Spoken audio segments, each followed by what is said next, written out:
1 महीना बीत गया था। पीहू के डर ने गांव के लोगों को पागल कर दिया था।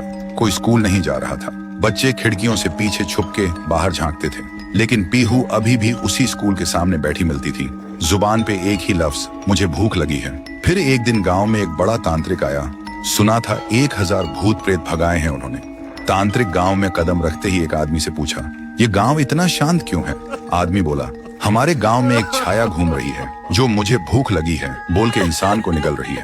तांत्रिक ने आंख बंद की और जो देखा वो चौंक गया।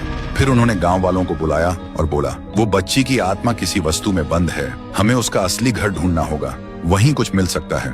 फिर एक रात गांव के 2 जवान साहसी लड़के पीहू का पीछा करते हैं और देखते हैं पीहू एक पुरानी झोपड़ी के अंदर जाती है। दोनों चुपके से झांकते हैं। पीहू एक पुरानी गुड़िया के सामने और उससे बात कर रही होती है जैसे वो जिंदा हो।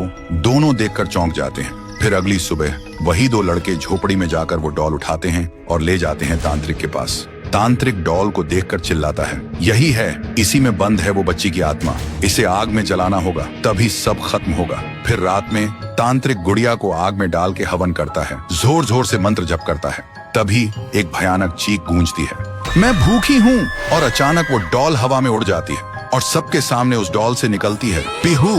और जिन लोगों ने उस डॉल को छुआ था उनके शरीर एक एक करके पंडित जैसे फट जाते हैं। ये सब देखकर तांत्रिक भागने लगता है, लेकिन अचानक रास्ते बंद हो जाते हैं। वो पलट के देखता है, उसके सामने खड़ी होती है पीहू और वो बोलती है, तू मुझे जलाना चाहता था, अब तू जल। एक ही सेकंड में तांत्रिक के शरीर में आग लग जाती है और वो जलकर राख हो जाता है। उस रात के बाद गांव वालों को सब समझ आ गया था। पीहू ने सिर्फ उन्हीं को मारा जिन्होंने उसे दर्द दिया था, भूखा छोड़ा था। बाकी सब लोग ठीक थे। अगली सुबह गांव के सब लोग पीहू के सामने खाना लेकर आए और रो पड़े। बोले, हमें माफ कर दो, हमने तुम्हें भूतनी समझा, लेकिन तुम तो देवी हो जो सिर्फ भूखी थी। पीहू ने एक मुस्कान के साथ थाली में से एक निवाला उठाया और जैसे ही उसने वो खाया, उसका रूप हल्की रोशनी में बदलने लगा। फिर वो हवा में मिल गई।